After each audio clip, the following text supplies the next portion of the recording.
How much worse could this possibly get? That's what I asked myself about The Idol, since the show was already at rock bottom last time I watched it. But between cancellation rumors, leaked set photos, and The Weeknd having a Twitter meltdown, it looks like they've started digging.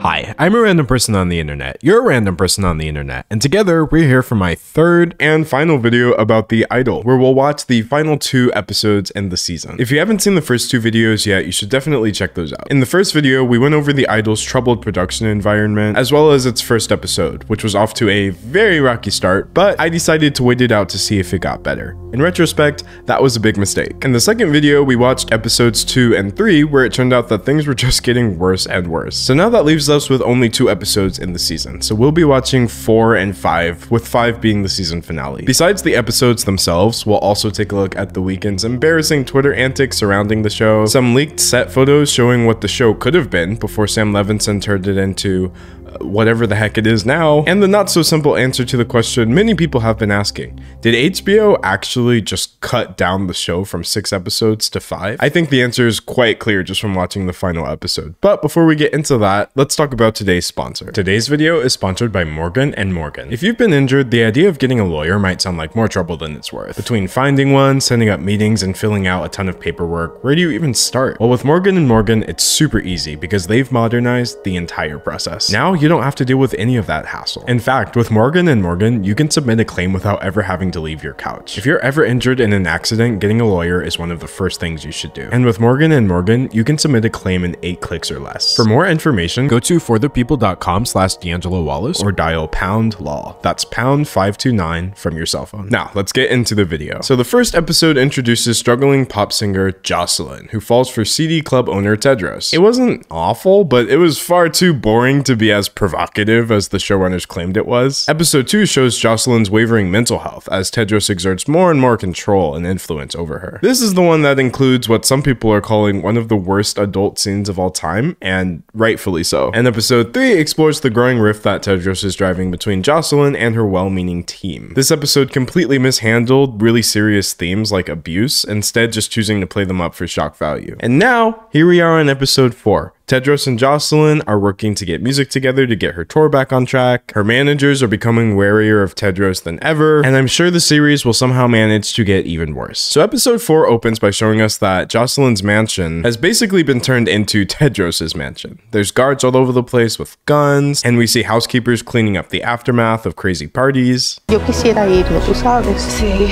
Yo quisiera irme a trabajar a una casa donde haya gente. And I can't say I blame them. But yeah, while Tedros is out here acting like he owns the place, Destiny has been doing even more digging into his past, and it turns out that Tedros isn't even his real name. His name is Mauricio Costello Jackson. The reason he's using a fake name is because during his Mauricio days, Tedros apparently racked up the super disturbing history of criminal charges. Kidnapped his ex-girlfriend, held her hostage for 3 days, tortured her. And apparently, while he was under trial, even more allegations came out against him, and then he wound up in jail. So Tedros isn't just some sleazy creep. He's like a legitimately dangerous person who has a history of mistreating the people he's in relationships with. And unfortunately, it looks like Jocelyn has fallen right into that trap. Seems like he's controlling everything. Like at this point, the man is even canceling her meetings without asking her. You could cancel that. Cancel that?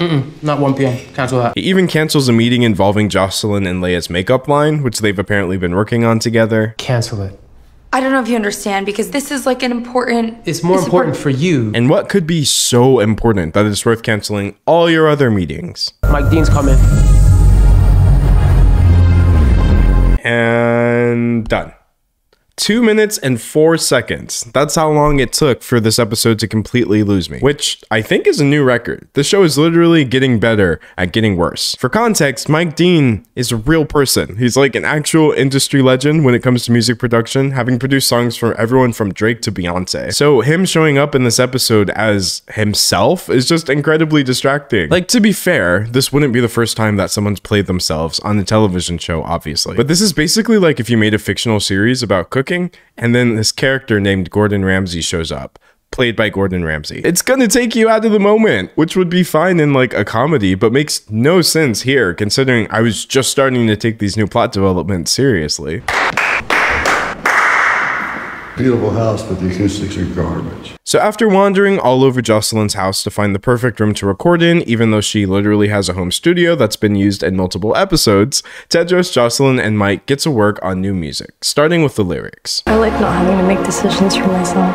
Why? Because I trust you. So they turn it into a song. I don't wanna decide things for myself on my own. Meanwhile, while they're creating moody dark pop track number 28,000, Jocelyn's managers are getting just even more worried about Tedros. I don't think we should kill this motherfucker.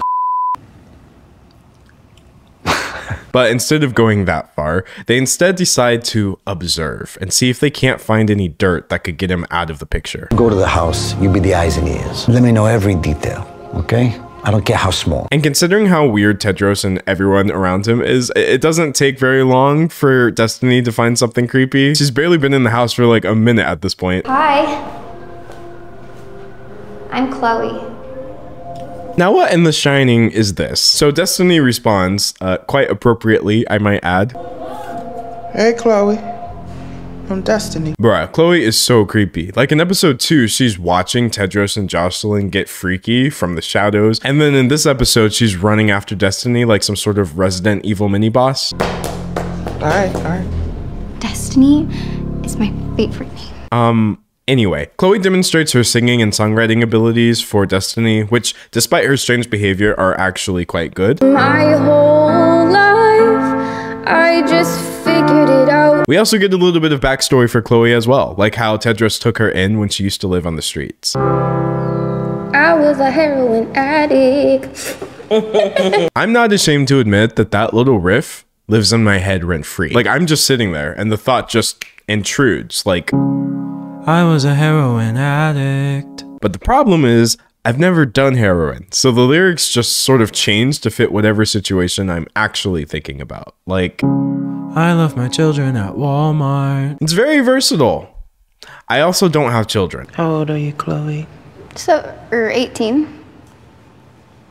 Okay, yeah, so speaking of children, Chloe is actually a minor, which is pretty much the worst thing ever because, as you'll remember, she was present in a previous episode during a sex scene. Like, in that scene, Tedros knew full well that Chloe was not only watching them, but acting out his dirty talk as well. So I guess my main question is, why? Why was that in the show? Why did the show want us to watch that? I think the only thing worse than an adult scene with an underage character is one where you don't find out the character is underage until after you watch the scene, which...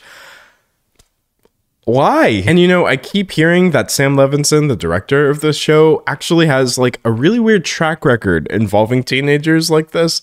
But I've never seen Euphoria, so I guess I didn't realize just how bad it was. Obviously, Chloe is played by an adult, but this character is a child. She acts like a child because she's a child. Like, I would find it weird to not find this weird. Anyway, back in Jocelyn's not studio, Tedros is literally screaming at Leia for just trying to head to the bathroom while he's showing off one of Jocelyn's new tracks. Shut the up, Leia! Stop. I was talking to her. She was just responding. And you know what? At this point, if I was Leia, I would just leave. Call me a bad friend, but I would be doing everything within my power to help her from outside the house. You would not catch me hanging around anybody who talks to me the way this man talks to everybody. Anyway, Destiny shows up to hear the song, and she suggests that Jocelyn try to make her vocal delivery a little more compelling. So we get a repeat of episode 1, where Tedros helps her make her vocal delivery more believable with a little extra stimulation, if you know what I mean. But like this time, for some reason, he does it right in front of everybody. Like, I'm talking third base right in front of my salad. And everybody's just like, huh? This show, at this point, almost feels like a parody of itself. Tedros yells at Leia. Haim and Destiny freak out over Tedros. Jocelyn and Tedros get freaky. Tedros' friends are creepy. It's like they wrote this 4th episode by feeding the previous 3 into an AI generator. He's like using her in front of other people like she's not even a human being. She's not a human being. She's a star. The show says so much without saying anything at all. Like, the only thing it makes me think more deeply about is why I decided to start watching it in the first place. We get more musical montages, Tedros and Jocelyn being toxic to each other, etc. Honestly, I'm just gonna say it. The entire first half of this episode is nothing but filler. Even the all but abandoned subplot of Diane replacing Jocelyn on her own song comes back up, but even that feels like filler at this point. We see something in you. We want your first song to be world-class sinner. Like, things are happening, but nothing's happening. You feel me? Until it does. So this episode picks up in the second half when Tedros overhears Xander singing in the shower. So he decides to camp out in Xander's room until he comes out, which is beyond creepy. Over futile life. Boo. Like, it's just a weird scene. And then Tedros, of course, makes it weirder because that's what he does. What do you think I was gonna butt you?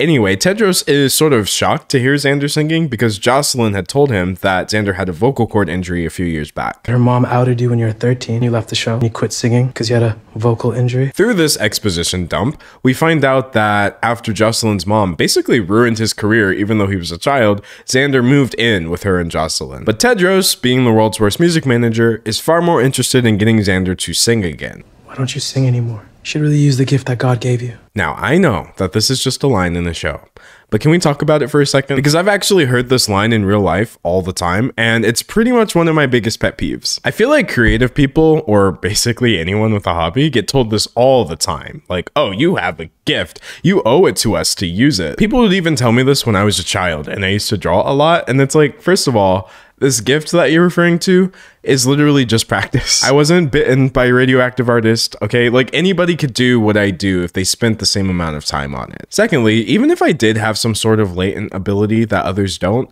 that would not obligate me to use it for the rest of time. Anyway, that was just an aside. The show is not even that deep, but clearly my feelings about this topic are, so thank you for coming to my TED Talk regardless. Anyway, in the next scene, Tedros tortures Xander with a shock collar. Bring him down here! Bring him down! Just can't save you!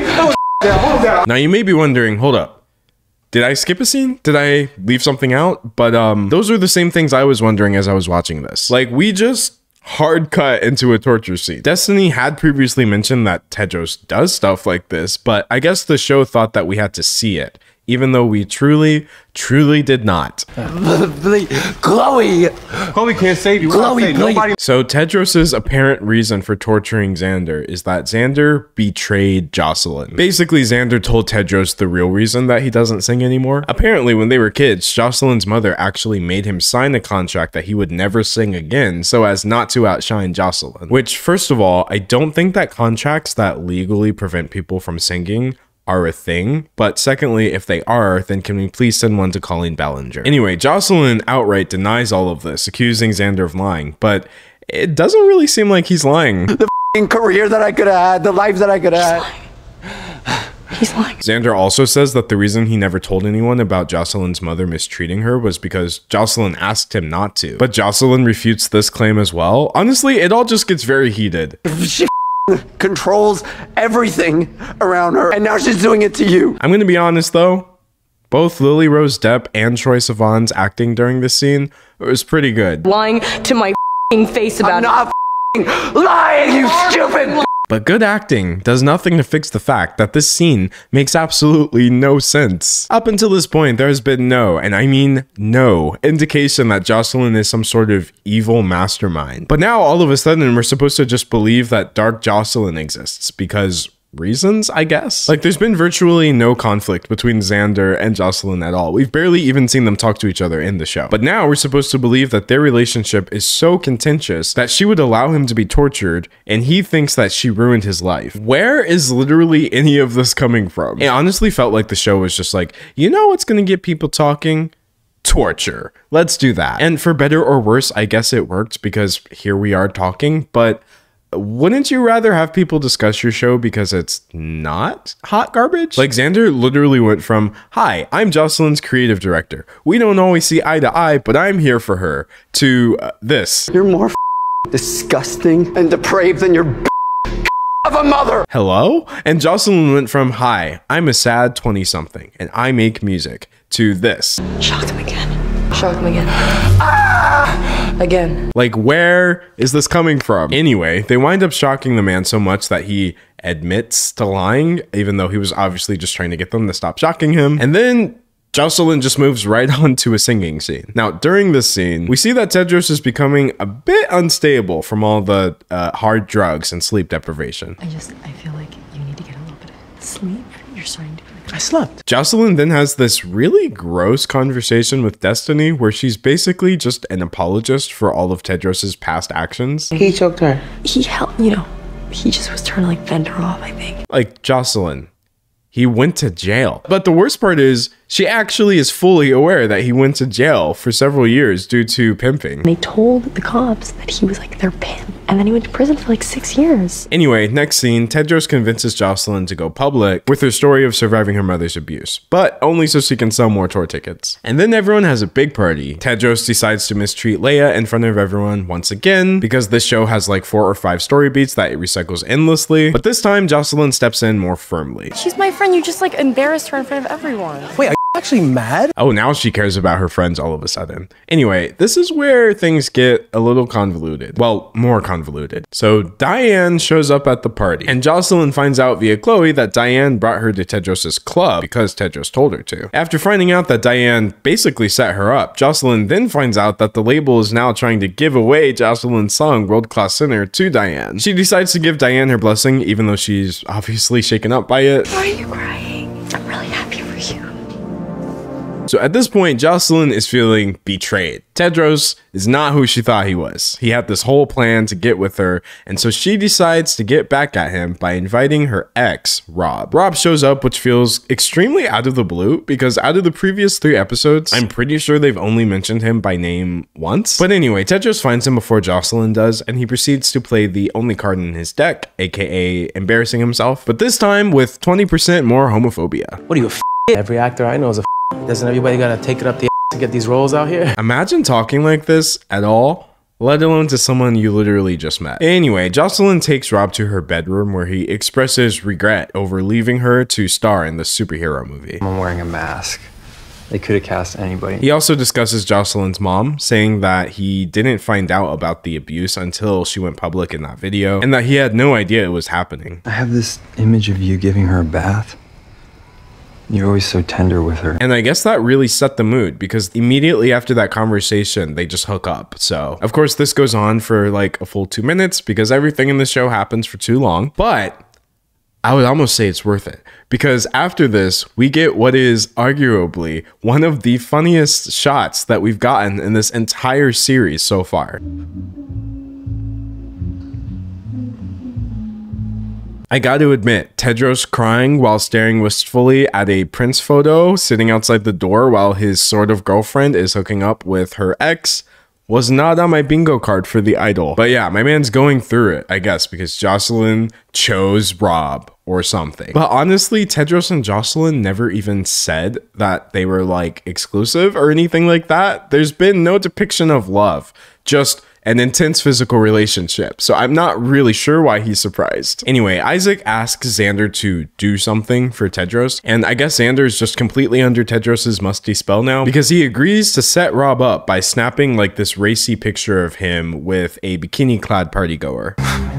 Delete that photo, bro. It was completely against Rob's wishes. Like, she just sat on his lap without asking. Xander snapped the picture, and they were obviously trying to set him up. Did you get it? That's perfect. And then, yeah, roll credits. Episode 4 of The Idol. This episode was just a mess. It felt random, incoherent, and most of all, just completely unbelievable. If there had been even a hint of setup for some of these scenes, I would have understood. But instead, we just get Dawn of the Dark Jocelyn and surprise ex-boyfriend and a surprise torture scene. And nobody's character arc is making sense at this point. Like, why is Xander now working for Tedros? Why is Jocelyn suddenly vindictive and mean? Why is Leia still in this house? I'm getting more questions than answers. So this 5th and final episode will be the show's very last chance to make an impact, or like make a statement, or at least just make sense. But based on the show's track record, I just don't have very high hopes. Now, before we watch that final episode, as promised, here is The Weeknd embarrassing himself on Twitter. So this random user says, I can't watch that show with The Weeknd in it. It's gonna ruin his music for me. To which The Weeknd replies, good. don't listen. This person didn't even mention him, so my man was straight up just searching his own name on Twitter so he could find people who don't like the show and reply to them. How are you gonna have a decade-plus long career in music and still be this thin-skinned when people are discussing your work? Also, I can't stand this attitude of, oh, if you don't like my work, then don't consume it. Like, it's really prevalent in this next tweet. Here, The Weeknd says, people who hate the show decided a long time ago. It's fine. If you hate it, don't watch it. And let the fans enjoy. Simple. So let's get one thing straight. I decided to hate the show because you decided to make a bad show. This is very much a you problem. And consuming media that you don't enjoy can be good.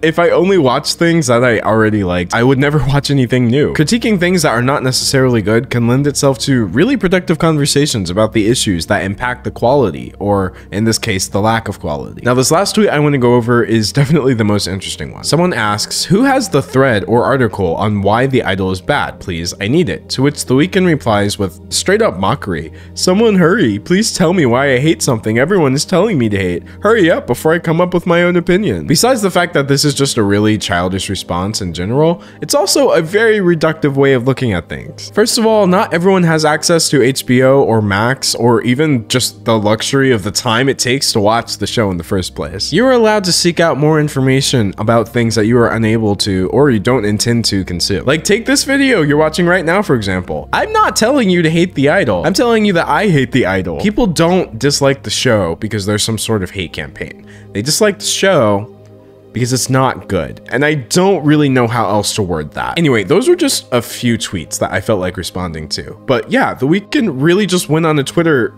tirade where he was just finding anyone and everyone who didn't like the show and replying to them. And there were a lot of anyone and everyone because the show was really just getting raked over the coals. In fact, the backlash was so bad that many people thought HBO pulled an entire episode from the air just to end the show early, just due to how bad it was and the fact that nobody liked it. But that part was a misunderstanding because the show was initially ordered for 6 episodes, but it did wind up becoming 5 episodes somewhere between then and the premiere. But here's the thing. Even though HBO didn't necessarily pull an entire episode from the air that they had intended to show, I absolutely believe that they did cut out an entire episode of the series and then scrambled to rewrite it so it still makes sense. Like, the structure of the finale is literally just that. You'll see exactly what I mean. So the final episode of The Idol just jumps straight into it. Jocelyn is working on her tracks, finishing them up, and she finally decides to kick Tedros out. Want me to leave? You're gonna kick out your only source of inspiration? Well, you've served your purpose. She reveals that she's now aware that Tedros used Diane to get her to go to the club, and that it was all basically just a plan to get in her good graces. You're a con man and a fraud. He had this crazy plan, and it worked. Even his other cult members are calling him out at this point, at Jocelyn's behest. I mean, he's been manifesting this for What are you forever. Chloe, no, that's not true. Like, Jocelyn isn't just kicking Tedros out, she's sort of taking a part of his cult with her. You wanted to find a way into my life. You wanted me to hear your artists. They can stay. You, on the other hand, can go. But yeah, that's that. So later, Jocelyn gets a call from Andrew Finkelstein, which is the guy who is ready to make the ultimate decision after all this time about whether or not she can go forward with her tour. I have some concerns about the tour, and I need to talk to you about it face to face. So Jocelyn is on a mission. She doesn't even have time for Leia to share something important. Does it have anything to do with the tour? No. Great. Nothing else matters to me right now. So what's Jocelyn's big plan to impress Finkelstein and have him A-OK the tour? I want Ramsey and Chloe and Isaac to be my opening act. Now, Tedros, who is still here for some reason, objects to this, but Jocelyn is having absolutely none of it. The difference between me and him is I can actually make you a star. Once Jocelyn walks out, Tedros convinces Xander, aka his new lapdog, to be more assertive and do everything he can to become one of Jocelyn's opening acts as well. Yeah, I can do that. All right, go sit down. So the big moment arrives, and Andrew Finkelstein, Nikki from the label, and Hyman Destiny all show up, waiting to see what Jocelyn has in store for them. Good. Okay, we're hugging. Hi, nice to meet you. Hey. So everyone in the weird music cult gives a warm greeting, except for Tedros, of course, who has to be very Tedros about it, because he's mad that Diane signed a record deal with Nikki without running it through him first. You're just a TikTok-obsessed algorithm. Anyway, they run off to get Jocelyn so they can start demoing the songs for all of these executives. And what ensues is 100% the most drawn out scene in the entire series. This is just peak unnecessary. Jocelyn and co basically tried to seduce all of the executives while demoing their music at the same time. So we get this awkward, overlong talent show / group lap dance thing that goes on for a staggering 23 minutes. Xander sings a song. Chloe sings a song wearing basically just her underclothes. Isaac sings a song wearing just his underclothes. And the whole time, like, Nikki and Andrew and everyone are acting like this is literally the greatest music they've ever heard in their entire life. It's like if Prince married Prince and had a baby Prince. Like, I'm not exaggerating. I haven't seen like this since Prince. That has a soul of Prince. Jocelyn sings her song wearing so little that I don't even think I can show it. And, you know, despite the way everyone's reacting, the songs are honestly not that good. Like, don't get me wrong, the songs are obviously nice and everyone here is very talented, but these people are acting like they're hearing the second coming of Beethoven and the Beatles at the same time. If he really found these people, he's legitimately a genius. It's to the point where Destiny and Nikki are both trying to like recruit all of the artists for themselves.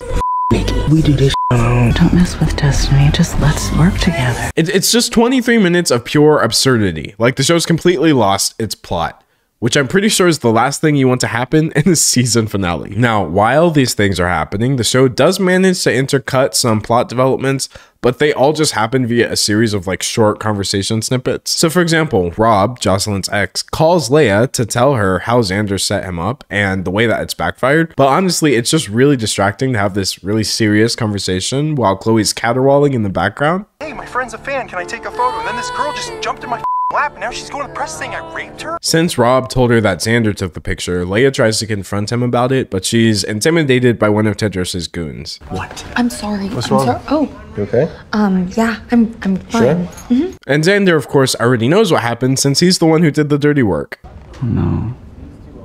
He's got that huge movie coming out. So apparently these false allegations caused Rob to get dropped from his superhero movie because the studio decided that they would just be digitally replacing him. We won't let one individual's behavior derail the work of thousands. Jocelyn obviously realizes that Tedros is the one who set up these false allegations, which, imagine doing that? Why is this a plot point? Like, you're gonna get back at her for getting back at you by falsely accusing her ex of assault. What is this show, really? Like, on a conceptual level, you know? Anyway, Jocelyn is big mad, so she tells Tedros to leave or she will call the police. But he says even that's not gonna be enough. Then I'll keep you hostage. Then they'll kill you. Not before I kill you first. So Jocelyn switches gears and asks Haim to pay Tedros off to get him off her back once and for all. $500,000 for you, Mauricio Jackson. But even that doesn't work because Tedros doesn't take the money. So Haim decides to enact Plan B. Now, at this point, I thought Plan B was going to be something risky, maybe a little illegal, and I would have gladly welcomed it, just so at least something happens in this finale other than singing and strained conversations. But apparently, Haim's big plan B was to just ask Talia from Vanity Fair to write a negative article about Tedros. I got a bigger story for you. My girl's in a lot of trouble, and I could use your help. But yes, keep in mind that literally all of this was happening while we were getting all of this weird music in the background. And, you know, I guess a few gyrating singers and a bunch of strange songs were enough to get Andrew Finkelstein back on board. Suffice to say the tour is back on. I'm not sure if you got that by now. Jocelyn also agrees to let Xander be the opening act, and the two make up, but mostly just so Jocelyn can rub it in Tedros' face. But yeah, between the 23-minute show and tell and all the arguing that took place beforehand, we spent the entire first half of this episode, like almost 30 minutes, just in Jocelyn's living room watching people be weird. Literally nothing has happened. This is like the first episode all over again. But the first episode actually did manage to pick up a little bit of steam, at least in the second half. But I guess they really decided to switch things up this time. Because if nothing happened in the first half of this episode, less than nothing happens in the second half. Like, it's all just quick cuts and exposition. We get a quick shot of Leia finally leaving Jocelyn's house, leaving behind a note, which we of course don't get to read for some reason. And then that's just straight up the last we see of Leia. Like, she doesn't even say anything. We get one quick scene where Nikki tells Diane that someone's blocked the release of World Class Center due to a songwriting credit dispute. It was Jocelyn, wasn't it? And then that's just it. That's the last we see of Diane for the rest of the series, making this whole like Diane replaces Jocelyn thing one of the most pointless wastes of potential I've ever seen in a plotline. It went nowhere. But yeah, after these quick scenes, we then skip ahead 6 weeks to the very night of Jocelyn's first show on her big tour. And at this point, I could literally feel the show creators just running out of time as the episode progressed, because this entire thing is just one massive info dump. Mental illness. This thing is worth a fortune. Look at Jocelyn. All you have to do is admit it, and then people feel sorry for you. Like, they just keep talking. We sold out. She dropped 3 hit singles in 6 weeks. And then they keep talking. Your employees stage a walkout claiming Jocelyn's music's misogynistic and you weren't scared. And then they keep talking again. Phil the Boy jumped 8,000% just that day. I'm not even really cutting scenes out at this point. Like, this is how you can tell that the series did in fact end early. It got cut down from 6 episodes to 5. 100%. I refuse to believe anything else. These people literally ran out of time, so they are just telling us the rest of the story instead of showing us even one thing that they're mentioning. When's the last time you sold out the whole tour in 3 weeks? Dude, I'm telling you, that's how we got the stadium. Also, if you remember, The Weeknd posted a fully finished scene from this series on his Twitter a while back, and that scene is nowhere to be found in the final product. Remember the Rolling Stone clapback clip for my first video? Yeah, that's just gone. In fact, Benjamin, the character in that scene, basically disappeared from the show entirely after the first couple episodes, despite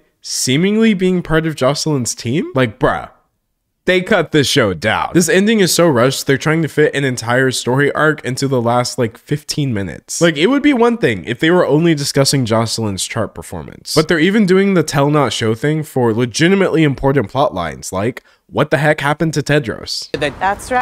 Vanity Fair Talia article is hot. took his I out. love her. So apparently the Vanity Fair article successfully exposed Tedros' past as Mauricio Jackson, and this totally ruined him to the point where he lost his club and is getting hit with like a slew of tax problems. But honestly, it kind of just leaves me wondering, like, why would Vanity Fair publish an article about this no-name club owner / ex-convict in the first place? Like, in this show, canonically, Tedros is not famous. He is just some guy. So I feel like it would make more sense if he was like this world-class club promoter kind of guy, but this was just some random dude in Los Angeles that got this entire Vanity Fair expose. Regardless, they're all very pleased with themselves for ruining Tedros, which results in this very ridiculous scene in which they're literally laughing like cartoon villains. We ruined him.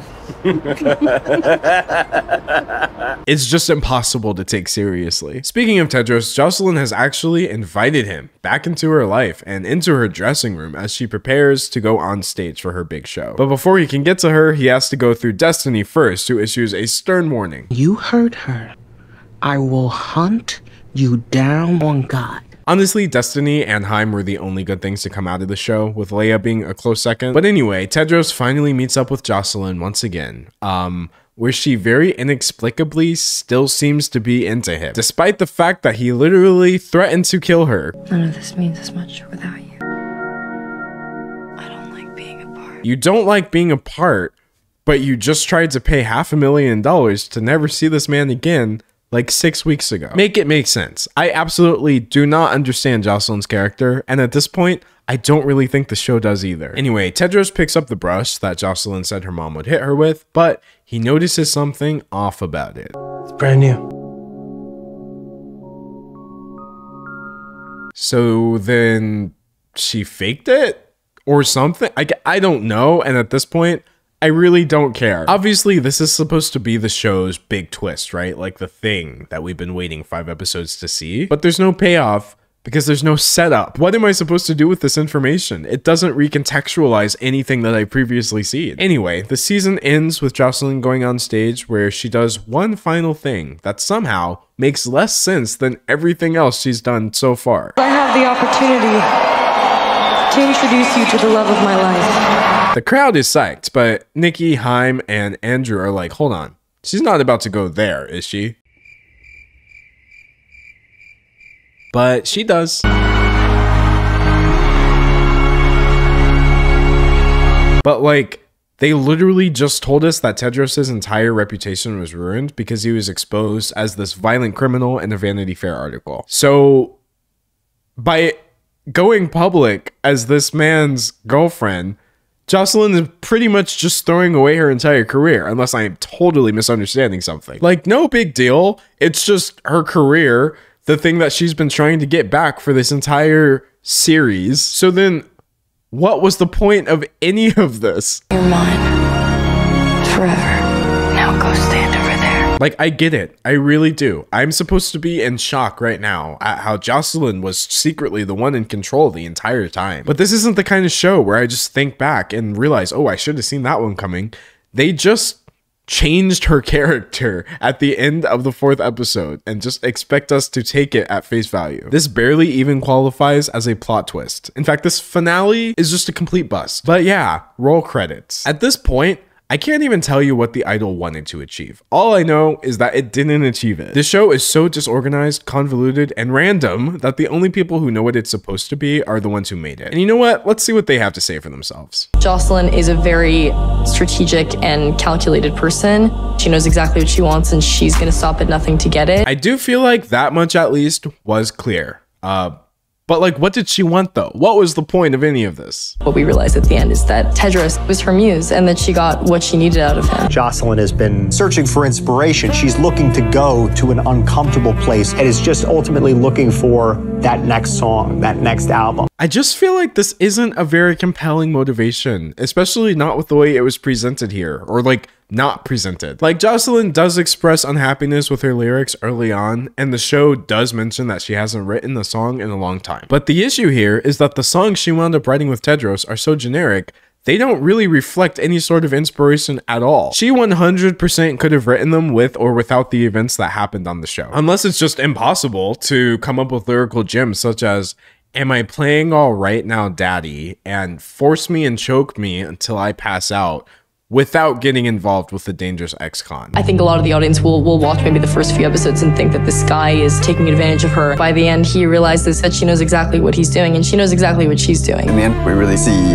Jocelyn's true colors. If only we had seen even a shade of these true colors at any point before the end, then maybe it wouldn't have felt so forced and out of the blue. Like, what they're describing could have been done in an interesting and thought-provoking way, but the way they did it was just like, surprise, the woman is bad. That's just not good TV, y'all. She needs to devour those around her to feel like she's got something to say. This pimp from the Midwest who shows up in Beverly Hills ends up being the victim. I mean, how much of a victim is he really, when canonically he's violent towards his partners, manipulates everyone around him, including minors, and literally tortures other characters in the show? I actually think it's very odd that Sam Levinson would consider this character to be a victim at all. Like, what exactly is he the victim of? Jocelyn basically just hung out with him for like 2 weeks, worked on a few tracks, and then moved on. Losing a few members of your cult in the process isn't something that's gonna make me feel bad for you. I guess you could say that he was a victim of Vanity Fair's article, but like, first of all, Jocelyn had absolutely nothing to do with that, and secondly, the things in that article were true. This wasn't just some slanderous hit piece designed to take him down. I wouldn't say Jocelyn devoured him at all. In fact, the more I think about this, the weirder it is that they're trying to present her this way, like some sort of genius conniving mastermind. When it comes to Tedros, she didn't make or break any promises. She didn't really take anything from him. She didn't really do anything other than just be kind of mean to him at the end. How very nefarious. Honestly, there's only really one victim in this situation, and that's us for sitting through this absolute nonsense. After everything that she's gone through in the season, she's found something that feels right to her. Well, at least someone's happy. That's a wrap. That's a wrap indeed, Sam Levinson, and hopefully it's permanent. But yeah, that's The Idol, folks. Overall, I don't think it's the worst show I've watched, but it's very close, and it's definitely the show with the most wasted potential that I've ever seen. Like, photos have leaked from an initial version of The Idol before Sam Levinson took over as director, and they seem to depict Jocelyn at a younger period in her life. Focusing on that even a little bit would have added a lot more depth to Jocelyn's character that was frankly missing from the final cut. Besides, it just looks fun. There were even like kids on set, and whether they were slated to play people from Jocelyn's childhood, or like fans that Jocelyn reached as a child star, or even just Jocelyn herself, I think it would have rounded out Jocelyn's backstory quite a bit. But then again, seeing how Sam Levinson chose to handle the 17-year-old character on the show, maybe it's actually a good thing that there were no other underage characters in the story after all. Anyway, after not only watching this entire series, but single-handedly editing the entire thing down into YouTube-friendly content, I have officially seen enough Tedros and Jocelyn content for a lifetime. I have absolutely no idea if this is going to get renewed for a second season, and right now, I don't think it matters at all, because I'm going to go get ready to watch something good that people actually like the new Barbie movie. And after all of this, I truly think I deserve it. Anyway, thank you for the support, thank you for watching if you happen to make it this far, and as always, I can't wait to see you in the next one. Bye.